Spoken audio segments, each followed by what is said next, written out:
Okay, so the last chapter of this saga, the CSS file. So we need to go over it. I have created details.component.css, and now we're gonna go over our customized styling for the Outlook, for the way that this site actually looks like. Let me just close this. For the way that this site actually looks like. Okay, so So you first have the dot details, and it says margin top 32px, meaning 32 pixels. It can be written in percentages, but percentages are always relative to their parents. Anyway, so margin top for the details, and you have the details here. And the top margin will be 27, was it? 32, sorry. So we want to bounce this from the create account and all accounts for 30 by 37 pixels. That's it basically. We're just separating the space between them.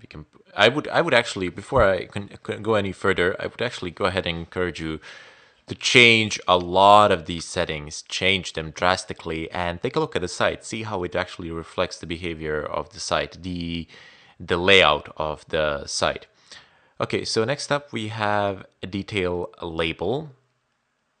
And if we go back, we are still here. So account and balance. First of all, we have text aligned to the right. So we are aligning to the right.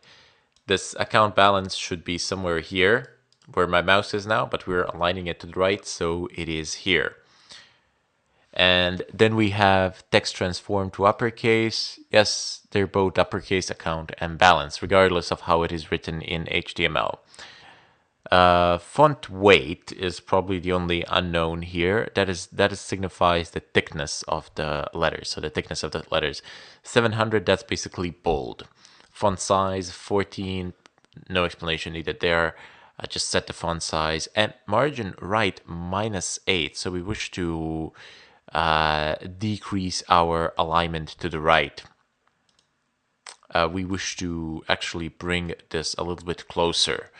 I don't believe that this -8 is strictly necessary, but oh well, you can live with it.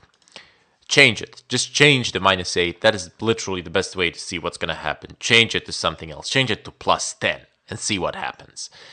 And then you have margin top, which is 9 pixels. Basically just the top margin for 9 pixels. And you have the color, which is, I don't know, some 888, which is basically the weird and the strange color of these letters. It's something like gray. Let's zoom it in. It's something like gray, or it's gray. If you're a little bit colorblind like me sometimes, it's something gray. Let's just leave it at that. Next up, you have media. And now media is utilized in order to make our site responsive. So let's say we didn't actually have this line.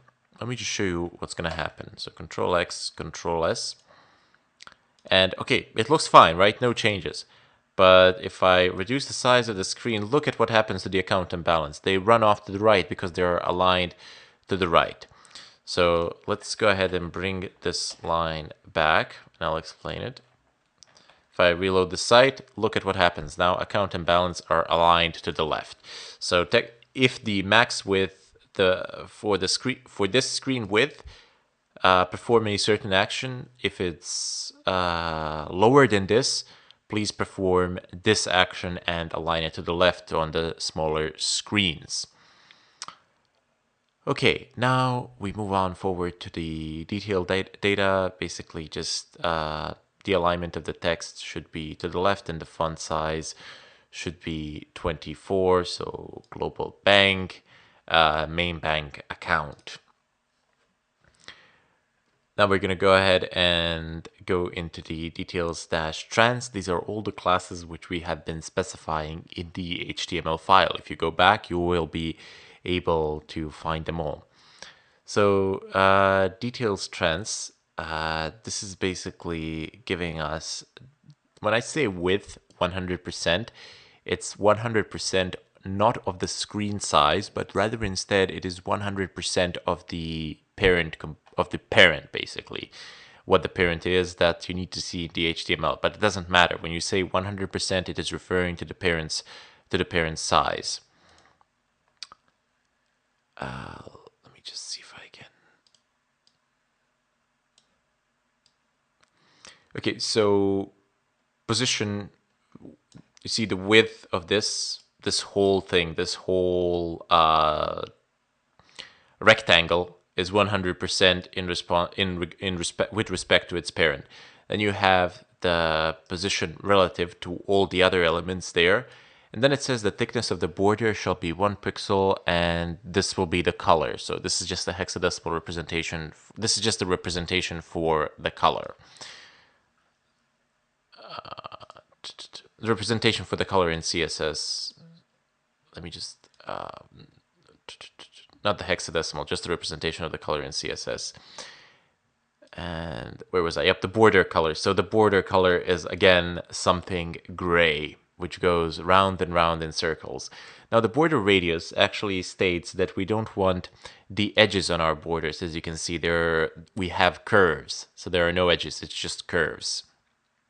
Margin top, 24 pixels, so we're separating it from the top by 24 pixels.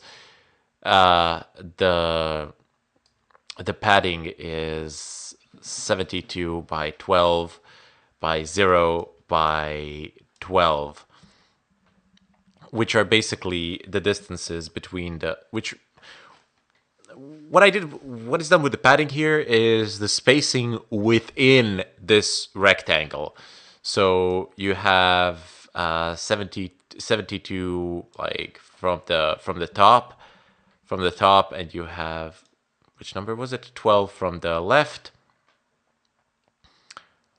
and you have 0 pixels from the bottom, basically. So it goes in that order, in a circular sort of fashion, the way that these paddings have been put.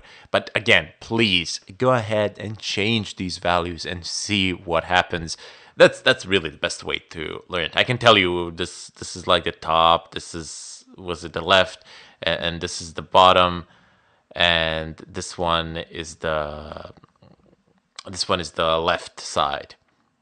And this one is actually the right side, and this one is actually the left side, but it doesn't matter. Change them and see what they actually do and how they behave. Without you actually changing them, my talk is actually pointless, because chances of you actually remembering this are pretty slim without you actually doing it. So anyway, moving down to the details trends before. This is a very weird thing. This actually creates something before the actual element. And it says here content transactions. So this is the content of the transactions. You can see it here. And then it says position absolute, top 24, left 24. So we are again doing, oh God, wait. I kind of want to put the screens left and right so that you can actually see what is going on. Maybe like this, so I can scroll it down, and just give me a moment. Okay, so this is better. Anyway, so we have like some stupid things here that we had from before, like the font weight. Like the font weight, which is basically the thickness of the font, and you have the font size, which is 14, and you have some silly color. And again, we have the transformation to uppercase, which basically stands for transactions.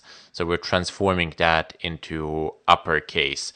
And then for transactions, we have the top margin and we have the left margin. So we're moving it from the top and we're moving it from the left by 24 pixels. That's approximate. Absolute, it just means in respect to its parent. So it's not a margin, it's basically a position in respect to the parent. Okay, so that would be it. We have the last one, which is the dot label, which is the label for the tags.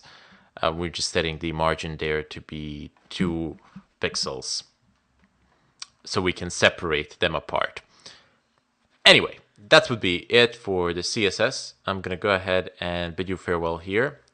Before I do, I'm gonna go ahead and ask you one more time just to keep on changing these things. I'm not the best person for CSS, but you do require a certain amount of knowledge for CSS, and the best way to do it is just to have the code and then just keep on write the code and then just keep on changing things and see how they reflect on the site, because that's basically how I learned it as well.